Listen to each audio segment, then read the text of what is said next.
Well, hello, and welcome to Ferguson, Harrington, Hawkes, and Hawks. Hey, there's two of them. Hey, right, There's double bubble. there's What's double going on? Hawks. Yeah. Right. Oh no. Hey, I'm going to tell you this, listener. We've got Chesney and his wife Krissy here today, right? But what's happening is they seem to, I don't know, they maybe cuddle or something, but they seem to both have some kind of flu type thing. They're both They're unwell. a bit quiet. They're a bit quiet. We're both a bit lurgy-ish, aren't we, babe? Yeah, right? Yeah, exactly. Still adorable, though. Actually, I think we could have done this from bed, to be quite honest. We should have done this snuggling in bed. Absolutely. Yeah. That would have been the way to go. It could have been... I'd have had too could- much editing. I'd have had too much to cut out if you'd have done that. There would have been too much. Like that the we- vision of it, right? You would be like, no. It could have been like John Lennon All and the Yoko fluffy Ono, pillows, you know? can you imagine it now? Yes, it's amazing. Right. So, no. Do you know, do you think, Neil, or is it just me, that they both look adorable, even though they're sick? Krissy looks a bit scared, to be honest. Yeah, well, She looks slightly rabbit in the headlights, if I'm perfectly honest. And I love the fact, but because she's on our show, she's so well behaved. I don't even know her that well. He has no idea who I am. you have no idea. No idea. None. Have you ever, that movie Heat, have you seen the movie Heat with Sandra Yes. Bullock? And that, what's the woman? Can't remember the woman's name, right? Melissa McCarthy. Melissa McCarthy. Yeah, that's me and Krissy together. Very true. That's Very what we're true. like. Yeah. Given the Yeah. chance. Or Thelma and Louise. Either. Definitely. Thelma I and think- Louise, but badder. Yeah. Yeah. You're bad. Don't driving my wife off of a cliff, though. Okay, well, I'll try not to drive myself off a cliff as well, but don't push me, Chesney. Don't Listener, push me. they have been close to driving off a cliff a few times. No, we haven't. We're driving you guys off a cliff. Oh, Right? yeah, that's a story. Yeah. Krissy, get him. Get him. You take I him. will. Don't worry. He's at the studio right now. When he comes in, his ass is mine. Oh, good. Woo, that sounds like fun. Can I have that in writing, please? Oh, is it Friday? Oh, lovely. Yes, it is, Neil. Yes, it is. Not the way we're feeling. Right, so we're at this point in the show. You know what? We're in trouble, listener, when I'm the responsible one. I just want Yeah, you to know exactly. that. I was thinking I'm the same thing. When I'm responsible, everybody, the world is rat shit. Just so you know. No, what happens in the show, right, is that, well, you know what? Chesney's going to explain the structure of the show, aren't you, Chesney? You want to explain the structure? I can do that, Okay. yes, Yeah. for our listener. So I decided, having done a couple of seasons of this lovely podcast, where we just it was kind of seat of the pants stuff, wasn't it? We just kind of did it. And did whatever came into our heads, which worked. But I wanted to bring in a little bit more structure. So I thought when we brought our lovely guest in, that we would ask them for a quote that they either kind of live by or this means something to them. And then we could talk about that and we'd get to know them a little bit better. And then eventually, in 45 minutes exactly, precisely, we will ask them for a song that has some kind of emotional value to them, and then I will play that for them, and as a gift for our guests, and then we'll talk about that. So that's it really. That's the structure. That's the structure. So we have a quote from you, Krissy, don't we, to start off? You do. And this is funny because, you see, I don't know you that well, but I do know you reasonably well from listening to Lynn and your husband.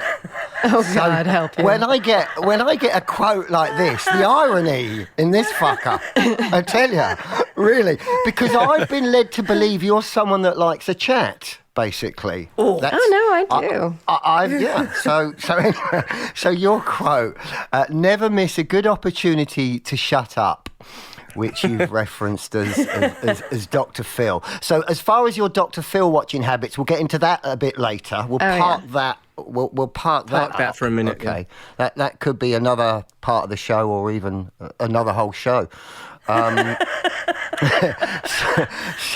So Dr. Phil credits that his father for that saying. Yes, he does. The thing is, it is actually probably more than likely derived from a saying by the Greek Stoic philosopher Epictetus. Epictetus. Epictetus. Epictetus. Epictetus. Well, I wondered he wanted people to shut up if people kept calling him Epictetus. He'd be like, never miss. Stop calling me Epictetus. So there we go. Rule number 37 of podcasting: don't get the dyslexic fella to read the name of the Greek gods. I'm setting you up for that next Chesney. So anyway, he said the word silence is safer than speech. So there you go. So maybe it was derived from that. Apparently also Mark Twain is quoted as saying this as well, this saying. Well, the exact same quote. Never miss a good opportunity to shut up. Yeah, exactly. That is Mark Twain. I think it would be Mark Twain. Because you see, I have to say, I'm not a fan of Dr. Phil at all. Whoa. Not at all. I think he's Krissy Hawkes, go. But this is be something that we would discuss over a bottle or 10 of, right? Absolutely. No, I think he's like one of those old windbags where he's a professional advice giver that doesn't actually abide by the standards that he lives by. He's a total, I'm not going to cuss, but he's a big fucking hypocrite, right? So, I like that it's with Mark Twain, because Mark Twain's kind of a guy who just wandered about saying shit, didn't he? You know, he wrote books, quoting a lot. Stuff. Yeah. Well, quoting a lot. But now the other thing is, apparently it's now, they reckon it was someone called Will Rogers who actually came up with that quote. Right. And Will Rogers was America's cowboy philosopher, is how they described him. So let's get into it then. So yeah, never miss a good opportunity to shut up. I wish Dr. Phil had lived by that. Because I think he could have shut up a lot more than he did in his life. And that, again, proves my thing that he's a hypocrite. Because he never shut up. He was like... You and Mrs. Hawkes are going to fall out in a minute, I think. Oh, really? Are we? It's possible, yeah. Yeah, really?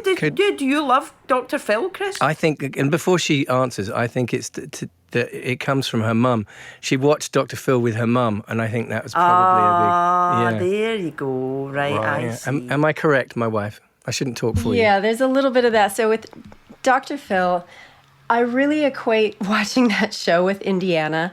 And whenever I was homesick or anything like that, especially when we lived in England for such a long time, when that would come on, it was like, oh my gosh, I got a little bit of home. But, you know, I've always liked him too, in that sense of it just really, but the big thing is it really took me back home. That's the big thing. Yeah. And then one of the last times we were home, I think it was one summer, I don't know how it happened, but all the family, all 3 kids, my mom, my dad, Ches, we were all there. And then it was just like Dr. Phil was on back-to-back slots, and then the kids got into it. We were just watching it and it was just more like entertainment, but then they were like, what's going to happen? No, we have to finish this episode. What's going on? Yeah, so, and going back to that quote with him, there's been some, you know, it was one of those things I was watching it, and when I hear something, I've got my little Post-it notes, and I just wrote that quote down, because like, damn, that's a really good thing to stand by, because I've gotten myself in trouble by saying some things when I really shouldn't have. So, yeah, that has never happened to me. I have never. That has never happened to me. No, I'm very guarded about what I say, and it's never happened to me. Well, it's all about the 80-20 rule, right? Apparently, isn't it? That's how you're supposed to sort of live your life. You spend most of your time listening, 80%, and only 20% speaking, and always pause to give the others the opportunity to speak. I think that's it, isn't it? Well, chances are someone else will jump in. We shouldn't always feel the need to be first and to fill it. And of course, that other well-known thing, the most effective thing in communication, one should remember, is that some things are just better left unsaid, aren't they, ladies? Sometimes. No, but why am I left out? Unless you're like You're considering me a lady as well. Why was I left out? No, I'm coming to you in a minute. Okay. Okay. You're a separate case. No, that's fair enough. Yes, there are definitely those times when somebody asks you a question, you're like, do you want to be happy or do you want me to tell you the truth? What are you really looking for here in this situation? No, one of the particular moments for me with that quote was, in hindsight, which is always fantastic, was I was doing a modeling job back in my early 20s, and there's this one hotel in Mallorca that everybody would stay at, and one of my friends that I'd met that actually was the friend how I got introduced to Chesney. Tess was out there doing on another shoot, and so I saw her. We'd broken for lunch, and I saw her, and I sat down, and it was great. We started catching up. She asked me how things were going, and I was like, well, and I told her, I was like, it's going a little slow. I don't know, the clothes, this and that. And just started to open up my mouth and just blah, blah, blah. Because she's my friend. And of course, I know absolutely everything because that's just who I am at that stage of my life, And as I stand up to leave, the photographer and the client were sat right behind me having lunch. So needless to say, when I showed up, pretty much I was benched and put on a plane the next day. So never missing a good opportunity to shut up would have gone down a long way back then. And to have said, things are going just fine. And in retrospect, when I look at it too, it's like there's a lot of things that I thought I knew back then. And there's even a lot of things I think I know now. But do I? And let me take a minute and really, contemplate that before suddenly opinions or things jump out of my mouth or from my inexperience or lack thereof, or just not really having the reverence potentially for what somebody else is going through or what they're doing or what's in it for them. So, I think that's a lot of maturity too going in. But there's that, what you mentioned, Neil, though, that pause, there's a lot in the pause. Yeah, absolutely. Yeah. And I think you just mentioned something there as well. You brought into it the word opinion. And that's the other thing. You got to remember that it's possible to engage and you don't have to bring it back to you all the time. You can still keep it going. It's almost about parking one's ego up, isn't it? And thinking, okay, I can still get into this subject matter, but I don't have to relate it to me or put my 2 pennyworth in. But you learned that. You know what? That was a great lesson to learn at that age, wasn't it? Oh, yes. Yeah. Really? Yeah, definitely. I think it's a matter of confidence too, isn't it? Do you not think that, as you get older, not that any of you guys will know how this feels, but as you get older, because those guys never get older, that you don't need to make sure that you're valued in the room, really. When you're younger, there's that whole thing of I better say something or people will not see me or they'll think that I'm thinking something or blah, blah, blah. The whole thing is much more complicated. Because I know you as well, Krissy, I bet you were just trying to be a good person. So when she said, how are things going? You're like, well, you've asked me, so I'm just going to fill some space so that we're all happy together and I'm going to tell you all the interesting bits. Not necessarily complaining, just more kind of making things, fluffy. Right? Yeah. But as you get older, you allow things to be not so fluffy. You're like, well, whatever. It doesn't matter, yeah. But we've all been in situations like that, surely, where we've kind of said the wrong thing and the wrong person is overhearing us. It's just one of those things, isn't it? But I guess what you learn, especially if it's in public, what you've learned is if you're going to say that to your friend, you should be able to say that to the people that were sitting right behind you. Absolutely. I think that definitely is in the case of texting and emails, though. It used to be just that you could get into trouble just by speaking, but now there are a plethora of areas that you can get into trouble just by not taking that point, just by not shutting up beforehand. Oh, God, social media's done that for sure. Oh, Twitter. Yeah. There's a thing with Twitter where I look at it sometimes just to see how many people can't shut up. Do you know what I mean? Where you're just like, you're a grown man. What are you saying? What are you doing? Why are you saying that, right? Exactly. And a lot of the time, it's just absolute stuff that why would anyone be interested in what you just made for lunch? It's that kind of stuff. Just shut up. Go and do something a little more, something that means something. It is amazing, isn't it? The how Twitter has changed the way people communicate in a way, because it's kind of because of the shortness of it. People are just kind of like blah. They just blurt stuff out, don't they? I think that's bled into real life. Yeah. Yeah. Well, there's also when you see these people who are like members of parliament or stuff like that, which I know is a bad subject right now, but people who have like respectable jobs, or they put themselves down as loving father and believer in Jesus and all that, like all big things. And then that can come back to bite you in the ass, right?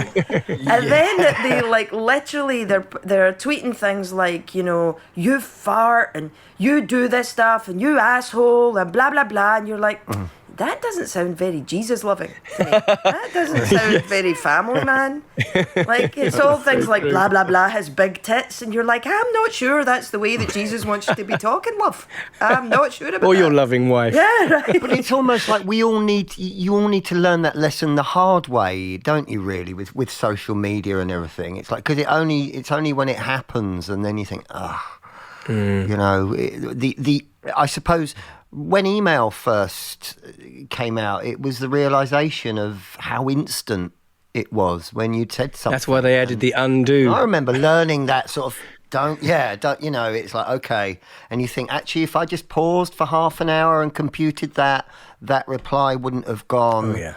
And definitely missing a good opportunity to shut up. Yeah, for sure. I mean, and there's one of the things of learning too with, it's been one of my biggest things is language, and what I had to learn a lot as a mom was apologizing to my kids when I was just going over the edge, when the next words that were going to come out of my mouth, they just really weren't going to hold anything except an apology later, because I wasn't in control of my state, and so that also is a good moment of like, you know what, now no words need to be spoken. It's time to be quiet. I need to leave the room. I need to go gather myself, and then we can come back in. Because otherwise, what's said from there on doesn't necessarily mean it's going to make it any better, and a lot of times it makes it a lot worse. And that's something that we've imparted to our kids too, because you see that when they get very heated, and you're like, well, let's just calm down for a little bit. We'll come back on this. We'll talk about this, but let's not talk about it right this minute. We'll come back in half an hour, say, and then we'll pick this up. And that really helps. It certainly helped with some of our kids. But it's something you have to. It's something you have to learn, isn't it? You have to learn not to react, and you have to. And it's hard and it's difficult, and you have to practice it. You have to keep practicing it, and you just have to take it on and think, okay. And you have to work through it. And it's a very powerful thing to overcome, I think. Yeah, it takes practice. It's not easy. And it gets easier as you do it, which is good. And then you can feel what's really that underlying emotion, which is bubbling up, that's just trying to burst, that needs the attention or is asking for the attention. And you can take that attention in a moment to yourself, so that when you do come back into the situation and back in the fold to have the conversation, then you're really moving more towards a resolution than just like you were saying, Neil, like being in that reaction or in that reactive phase. I love that you guys have a thing in your house where you go, can you just handle the trash? When it means that you just have got something where you go, I'm just talking trash. You have to handle it. We had that with Casey yesterday, didn't we? Yeah. I would love to carry on this particular part of the conversation, but I am forced to do this, Krissy, because your husband move on, haven't we? has like this. He is like a structure demon. Is he like that at home? Does he have like a structure thing at home? Does he? No. You mean I see what, like you're the both time shutting like, up there, right? Oh no! Excuse me, Structure Queen is here. Wait, let's just say this. It's like, when he did Celebrity MasterChef, isn't it so nice? He comes home and he cooks all the time. Isn't it just so amazing now that Chesney's just What's this that got to do with amazing structure? chef at home? Well, how he's like there doesn't mean he brings it home sometimes. Okay. I still haven't had that bloody fish stew, Chesney. That's true. Sorry about that. So this is a bit of the podcast where I do a little bit of story, right? So, because Neil does all organisation and general sullenness right? But you're not at all sullen today. I don't know what the hell's going on. No, you're very Trying He's fucking perky. hard for you three. perky That's all today. right. Oh, there he is. There you go. There he Sullen is. again. We found There's him a again. guy. And Chesney obviously does adorability and music, and I do a little bit of story. So I know you'll know what this is because we've done story together before. So I'm going to ask you a question. You're going to tell me a story, and I'm going to tell you what I hear. Are we ready? Oh, Lord. Okay. Yeah. I'm going to set my timer for 2 minutes, and you're going to tell me about diamonds. Diamonds. Are you ready? Go. Diamonds. You would pick diamonds. I bloody love diamonds. Diamonds are beautiful. Now, the one that's the most dear to my heart is the diamonds from my wedding ring that Chesney picked out. That when, God, I think I was 21 when he proposed. We got married when I was 22. And so at the time when at that time when Ches and I were together, he had a roommate, Ashley, who was the best roommate ever, absolutely fantastic. And I think I'd probably come back from a trip or done something, and I think Ches had kicked Ash out because he was making me dinner, and it was really nice, all set up, and I was like, okay, this is good, this is really nice. And then at the end of it, there's this little fortune cookie there, and I crack it open, and he'll tell this story where I nearly ate the whole thing, but that's not true. And he'd placed the it's not true. He'd placed the engagement ring in the fortune cookie, and that was the proposal.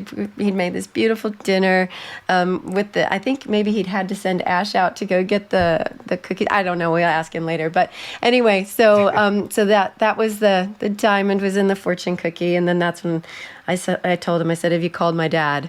I called my mom and dad. No, he hadn't, but we did that later on that night. And the first thing my dad said is, you're not pregnant. I was like, no, I'm not pregnant. So that was that one. And he bought it at an antique shop in Windsor.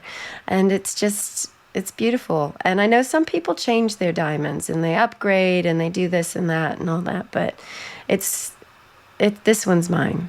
This one's really mine. And so moving on. Didn't expect that. And then there you go. Oh, is that it? You're good. Yeah, you did it. Baby. There, Well you done. see? And the reason you got emotional is because diamonds is value. What do you value?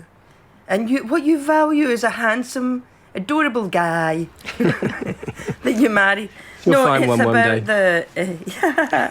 You value family. You value your family. The diamond, the big precious in your life is Chesney and your kids. That's the big precious. But I'm not saying that your kids don't matter. They do. But in this particular story, what the diamond, the thing you value is Chesney. He's the precious thing, and he's not replaceable.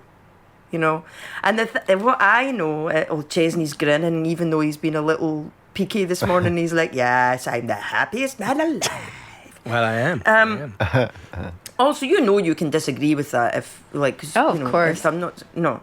But it's all about your value is about you and Ches, and I think that because I know the story behind it anyway. Which is that you've just celebrated 25 years of marriage. So you're probably a little bit, I value each other anyway. Do you know what I mean? Like, there's nothing like an anniversary to make you go, holy shit, you know? Yeah, it's pretty crazy. Because I guess you've spent more of your life with Ches than you spent without him. Although technically, day-wise, that's not the truth because he's always on tour, right? Yeah. Yes, maybe that's the secret. Yeah, even before we moved to the States, I was always traveling or he was traveling. Like, there was a lot of times, even when we were living in the same country, where we wouldn't have seen each other for 5 months out of the year because of trips and because of this. So our life has always been a little bit like that. But I have definitely spent the more part of my life and years with him than without him. Aww. And obviously it's working because all that's coming through is, you say, I bloody love, and you went straight to the wedding ring. There was no, diamonds are forever or a girl's best friend or anything like that. It was, totally, this diamond, this one, no other people, no other diamond. So Chesney, you're very well loved, and not just by the adoring fans out there, but by the missus, which is lovely. And my beautiful wife. It's only because you tour and she doesn't have to spend all that Yeah, time thanks, with you. Neil. If you didn't do what you did for a living, she'd have left You're you years such a ago. romantic, Don't you mate. worry about that. Said Mrs. Harrington the I Fourth. can't wait to do this with your wife. Oh God. Oh no. Anyway, back to you. Come on. Do you think you guys have got more romantic over the years, or have you is it sustained its romance, or has it changed? How is it as a... That's a really good question. I think initially, in the beginning, it's about the romance of these dinners and going out and doing things like that. Those romantic things in that way. Now it'll be like, babes, I didn't even get you a card. I didn't get you a card. And then I'll be like, getting Jesse a birthday card and be like, babes, I got you a card. And, Like, shit, that means I have to get a frigging card. Now he's got to get a card. But the romance, the love and the bond is so much deeper that there's no... I mean, we would definitely love to go sit on a beach for a week, just the two of us. I mean, that would be fantastic. But we also know that the bond and the romance that is between us when we are together, I mean, right now, especially because he does travel so much, all we want to do is be together in these 2 weeks that we have. I was already calling him on the way to the studio this morning, being like, did you get there? Are you good? I can't wait till you come home. I can't wait till we sit on the couch together. So, I mean, I don't know how romantic that part is, but I want to be with him.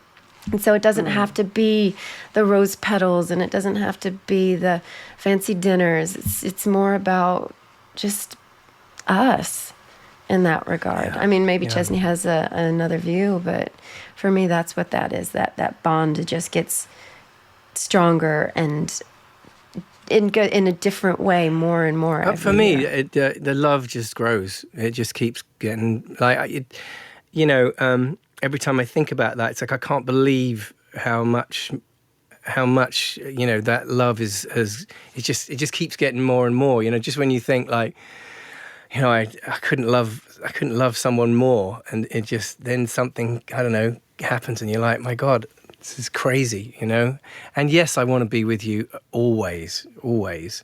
And even when we're away, we speak like 3 times a day more. Sometimes we fall asleep with Zoom on and stuff like that. We're still like little teenagers, really, aren't we? Do you think that is because you're forced to spend so much time away from each other? You have that dynamic. Do you think that's one of the reasons why I think it probably helps. In all seriousness, I think that probably does help. Krissy always, she says, she likes to have her space, and that's fair enough. And and it's something that I had to learn myself, because I think I'm very much a touchy-feely kind of person, and so I always want to be close, and sometimes for Krissy that can be a little bit too much. So... You too much? Yeah. No, but Ches is right. I mean, I do value space. And so, would this relationship be the same if we were together 24/7? No, I mean, I don't think so. But it doesn't mean it doesn't mean that it doesn't have the potential to still be just as good. It's just that difference. One of the things I think, too, for Ches and I, that what we do is we are constantly working on ourselves, because we realized a long time ago that the only person that's responsible for our happiness and our life is ourselves. We stopped playing the blame game a long time ago. And what we do bring to the table is our communication. Like what he was talking about in the sense of where he found that separation a little hard. His language of love is physical touch, mine's acts of service. And so, that takes us to finding those things out about ourselves, recognizing that the other one isn't doing something not for us. It's that we just speak a different language, and in that physical aspect, but then also in how we communicate. and making sure that we both understand what we really are meaning, because we all have a filter that we speak through. And so are you really hearing what I'm saying? Or are you hearing what you're hearing, but it's not the message I'm trying to convey? So let's really get down to the deep of it, because that's what really matters, is that no matter what, especially when we're on a bit of a cross path when it comes to the kids, if we can feel that we're not going down the way that we both are in agreement with, it's like, let's take a step back. Can we both agree that we want the best for our kids right now? The answer is yes. Okay, let's never miss a good opportunity. Shut up right now. Let's take a minute and let's come back. Yeah. That's funny. That dog that's with you never misses that opportunity to bark. Oh my God. I tell you, I'm so sorry. Yes. I'm liking it. That's so good. You know, I'm thinking about people listening to you and going, yes, well, it's all right for you with your loviness and everything being magic and all that stuff. But I've knowing you both and knowing what it is, how you work together, I feel sometimes that people are shortchanged in what what the perception of love is meant to be.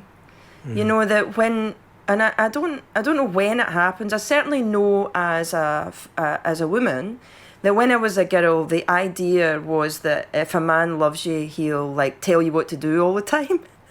And he'll he'll arrange the house, he'll sort stuff, he'll show he's manly by telling you what to do all the time. And I remember going, well, I think I'm just not going to be in love then. I think that's not for me. I think the idea that it's difficult for people to work relationships, I think, when it's sort of suggested, or even not even suggested, presented that love is this kind of floating dance that we do, and if you don't find the floating dance, then it means that nobody loves you.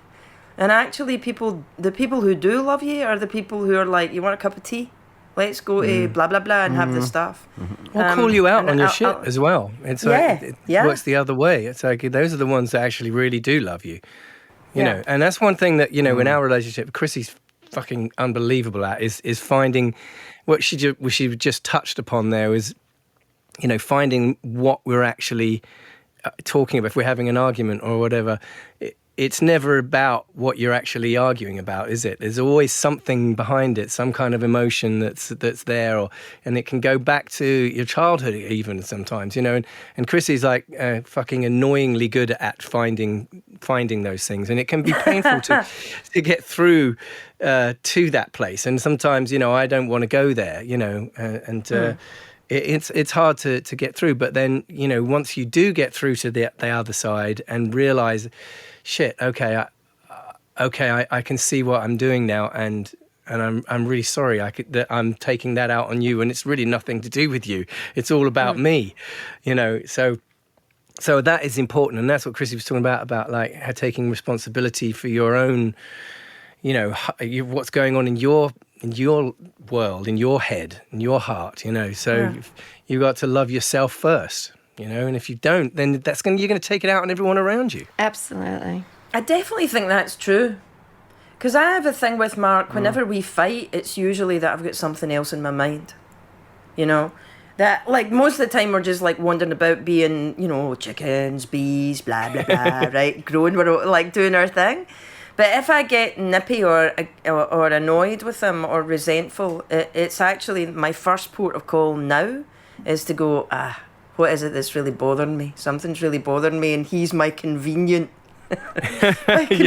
person to be annoyed at, right? I don't like the way you wear your socks, right? Always means that shit's going on in my own head. Yeah. It's so true. Mine was Chesney's cupboard doors, because he'd constantly leave them open, and it was the most aggravating thing to me in the world until I realized and decided, let me just go over there and shut him. It's fine. Yeah. It just means he's home, right? Yeah. It just means Chesney's home. Yeah.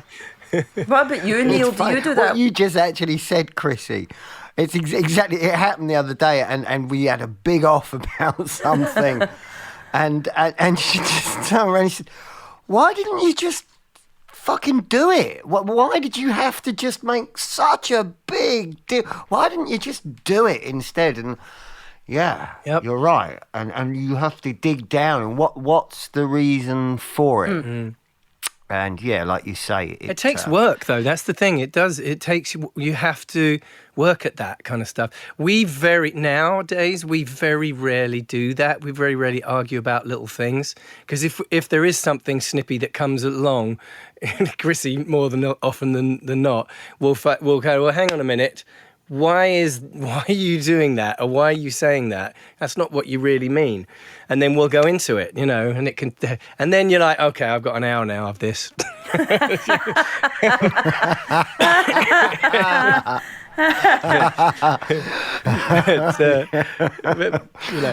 So, Krissy, where does because you're big on like self-development and improvement. So what's the root of all that? Where does your kind of get up and go stem from? In the sense of what we're talking about here, you mean?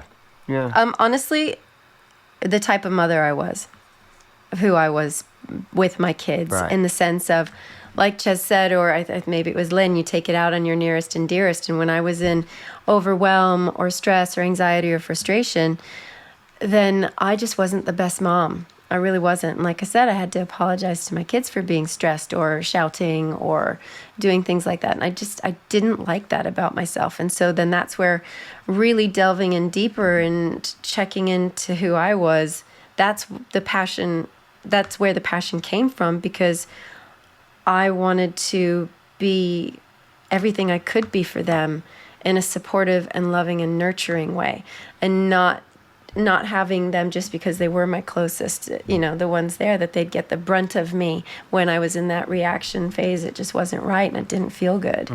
And the other part of it too is just, a lot of us, we were conditioned, and it was just a conditioning that I had to grow beyond. And so that's where it came at. And I knew as well, I didn't want to pass that conditioning on.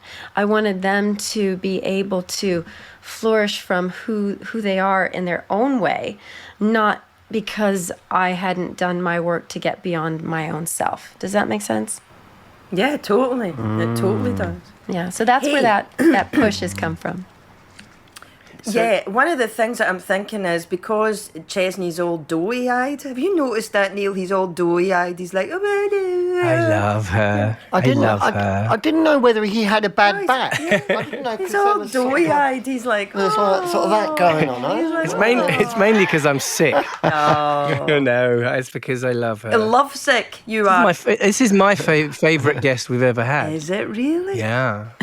That's handy. Well, you had to say that, didn't you? Come on. Yes, I did. Because you're not married to the rest of them. Pull your shit together. Yeah, exactly. Time for music. Yes. Okay, Yeah. Can we talk about the song first? So, Krissy, would you like to explain, just tell us about this song, then why you chose this song? Yeah. Well, first and foremost, okay, so because Ches says, hey, Chris, we're going to have you on the show. I'm like, oh, okay. He's like, you got to choose a song. So what song are you going to choose? And I was like, do you need to know it now? And he's like, well, yeah, I got to prep for it. I was like, oh, it should be super easy. It's one of yours. And he's like, what? And when I told him the song, he's like, you've got to be, can I swear? Yes. Kidding me. Fucking kidding me. That's one of Paulo's. He did the chorus of that. Oh, God, why'd you choose that one? I'm like, because it's the one that means the most. Let me explain that, because I wrote it with Paulo, Paul Luther, who was my old guitar player, who is an incredible musician, and he wrote the chords to it, and it's just ridiculous, He wrote the chords to it, and he never goes where you think you're going to go, and it's never like an A major, It's like A major plus 7, augmented, it's all that kind of stuff. So anyway, carry on, Chris. Sorry. But so when he mentioned a song, it's the first one that popped into my head, because and I can't remember the exact logistics of the time. A long time ago, it was either right before we got married, right after, I can't remember, but it was that long ago. And again, it was a lot of the time where I was traveling so much. As I've mentioned, Indiana is where I grew up, and I left home when I was just about 18 years old to go off to university, and then from then it was New York, then it was London, then lived in London. So left home at quite a young age, and really quite close with my mom and dad. And at this time, I think I'd been living in the UK. I think maybe Chesney was doing a stint in New York, or I was in New York. I can't remember what, but my mom and my dad and my sister and her husband at the time had come out to visit us. And it was just one of those moments where when they left, I had no idea when I was going to see my parents again. And it just hit me because I was living this life away from them, away from, the person I love so much. And it was just, but Indiana has always held such a special bond for me. And Ches could see, it was one of the darkest days because when they left, then we went to friends and watched some football game, but it was just one of the darkest days ever. And he could just see, it was just like coming off of me, this sadness. And that's when he and Charlton and Paula wrote Miss Indiana. Because it was just one of those, it's tough. It's tough. Constantly traveling, always being away from the people that you love, missing birthdays, missing this, missing that, and not knowing when you're going to see him again. And so, that's why I chose that song, because when he wrote it and then he played it for me, it was one of those where I like, yeah, you really nailed that. You got it all. Okay. All right, well, yeah. Let's give it a go. Can't say I'm not going to get through it without coughing. Yeah, and I can't introduce it because I've not been told what it's called yet. So, Yes, you have. She just said. it's the first time that we've done this show that I don't think I've had privy to what the song's called. Oh, yeah. No, it's called Miss No, Miss- Indiana. No, Yeah. Miss Indiana. Miss Indiana. Oh, okay.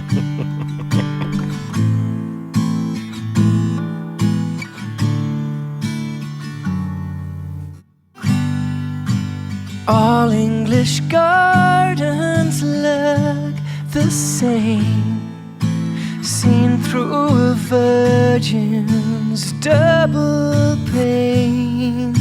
The flight from Mallorca was delayed. Seems like it always is these days, and home seems years away.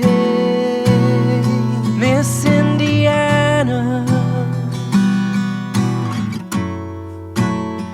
Miss Indiana, don't you gotta go back home? I know you do. Sheets turn to snow, drifting to sleep, walking around Superior Street. Nothing has changed, 'cause no one does. Same as it ever was, they love you still. I guess you always will. Miss Indiana, Miss Indiana, don't you gotta come back? God, I hope you do. Back to the sun that never shines, back to the home I hope you choose, right behind you. I'll be waiting.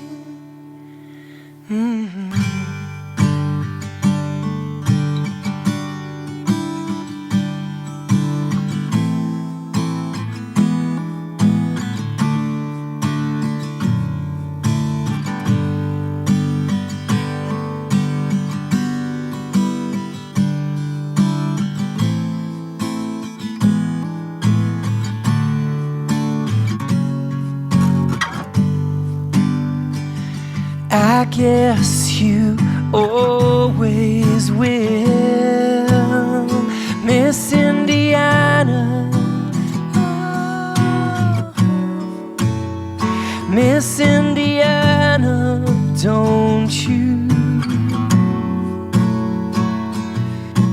Gotta go back home.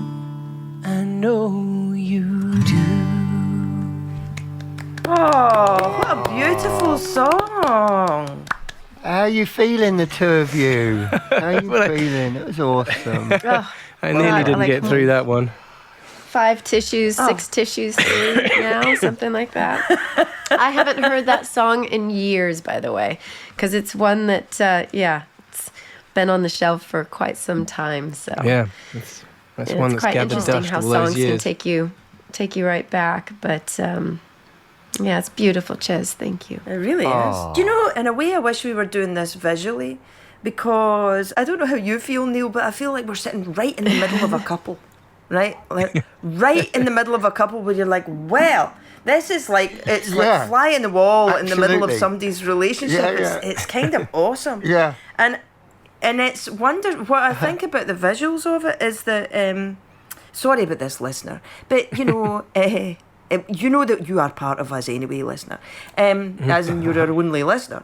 But there's a thing about that when a couple are together, you can sort of see and feel all their stories coming, can't you? It's like the history of both of you is fascinating. It's like you're here talking, but it's evident like there's all these other loads of stories that we're not hearing about. It was like, you know, when you finished the song, it was like, and it's sort of the last chord, the note died off, and I was thinking, oh, this is so lovely. This is the audio magic, and both of you couldn't really say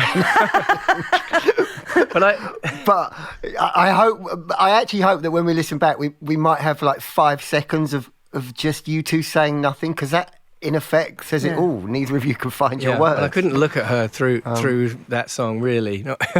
So certainly the second half, there's no way I could have looked at her while singing. I wouldn't have got through it. Yeah. What did you feel when writing that song? Actually, that's a question you don't normally get to ask. No, that's true. It was that I loved it. I love her so much that if she needs to go, I would be happy to let her go, you know? Oh, wow. That was the heart of it. That's the eternal love, isn't it? Yeah. Yeah, that was the heart of the song, you know? I mean, obviously there's all sorts of kind of like personal things in there for us, like, you know, the flight from Mallorca was delayed. She was always in Mallorca for some reason doing her modelling stuff. And so at the heart of it was that I knew how much, and she was young. I mean, we were young, you know. She was 21 or something at the time, you know, and she just missed home, you know. She missed her mum and dad, and you know, when they had just left. And then I'm off, you know, in a couple of days to go to New York or whatever it is. And then she's sitting in this house, you know, 4,500 miles away from home. And I kind of, it was a very emotional moment for me, because I realized that, you know, I could lose her here, because, you know, she's missing home so much, and maybe this isn't the life she wants, you know. But just being willing to look at the possibility that she might want to go home. And but I think, you know, if that happened at that particular moment, I don't know, I think I might have followed her. You know, we might have, that would have been it. All right, I'm going to let, and if I can't be with you here, then I'll be with you in Indiana. That's it, you know. Okay. I mean, we could have written another song about the journey to... Missing England, or how much you hated Indiana. What the fuck am I doing here? That's a good title for a song, isn't it? How the fuck did this happen? How the fuck did this happen? That's good.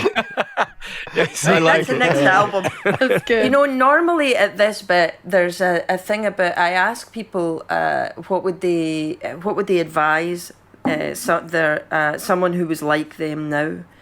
But I think what I'd ask Krissy is what advice would you give to, or what would you tell the girl who was waiting in the house missing Indiana all those years ago? What advice would you have given her? Yeah, you get me every time, Lynn. I've just cleared my nose, and now I'm gonna have to start up again. I'm gonna get some more tissues. You know, it's hard enough already. It's interesting because Casey, our lovely Casey, is dating the lovely Izzy, and Izzy just had her 21st. And in that, I wrote in her birthday card, and I was reminiscing, thinking back. I think a lot, too, because of this song and stuff. And, I think I was kind of writing to myself a little bit and saying that, no matter what, really, it's all going to be okay. Everything's going to work out just fine. And that you being, more than anything, you really loving who you are is where it all comes from. And so when you get that down, the rest is easy. And that's what I would impart to her. Because when I look back and think about it, a lot of times there was a lot of emptiness that I think a lot of that sadness and that missing was bubbling from.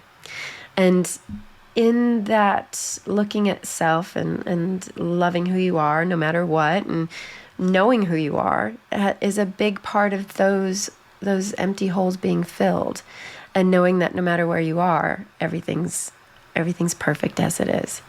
And that's what I would impart back to her in that time. And also, you know what? You miss them, get on a fucking plane and go see them. It's okay. It's all good.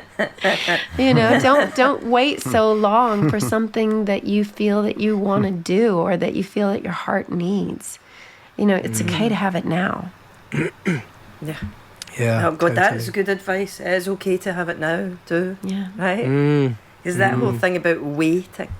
Yeah. Waiting. Yeah, for whatever reason it is, if money or whatever, it doesn't. Yeah, it always makes me laugh when people want to get married or they're engaged and they wait to get married till they can afford it, or until they feel like they're secure financially. I was like, life is not like that. Just do it. No, that's just translated as the ones that really don't want to get married wait till they can afford it, or wait till... I don't know. I don't know. I just think... I don't know. I think it depends on the person, to be honest, because I think that there is something about,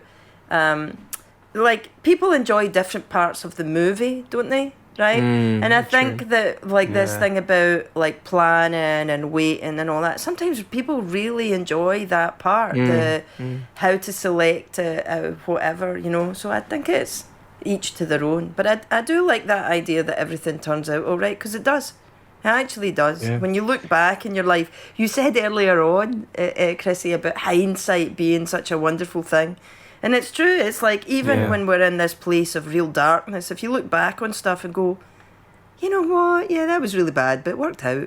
Okay though, right? And what a journey you have in front of you, as a 21-year-old, baby, basically. And just think about everything that's happened since then, 3 kids and just so much rich life that's, come since then that, you don't know what's in front of you, do you? You don't know what's to come. And I think that's true, not even when you're 21. I think of course, I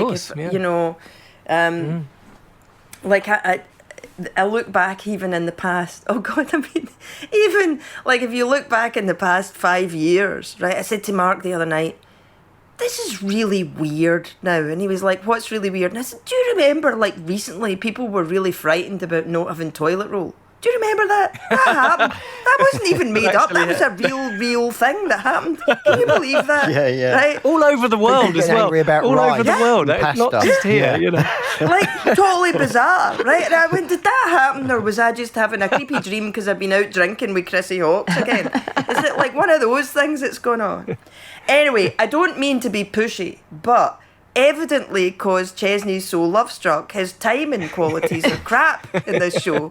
So it's down to me to sort out the stuff. Yeah. I thought it was Neil's job, to be honest with you. Neil's been but Neil's doughy-eyed as well, right? And Neil's practising. He really liked that saying, never miss an opportunity to shut up. And so he's been sitting there, right in his way, in his little studio. He's been like, well, I'm practising. I'm practising the quote. That's what I'm doing. That's what I'm doing.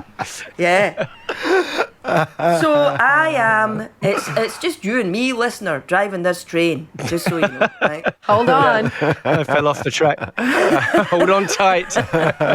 Hold on. It's a bumpy. Hey, listener, can you believe that less than 5 years ago we were like all worried about whether we had enough toilet roll. How weird is that? Think about that if you're worried about what your future's going to be.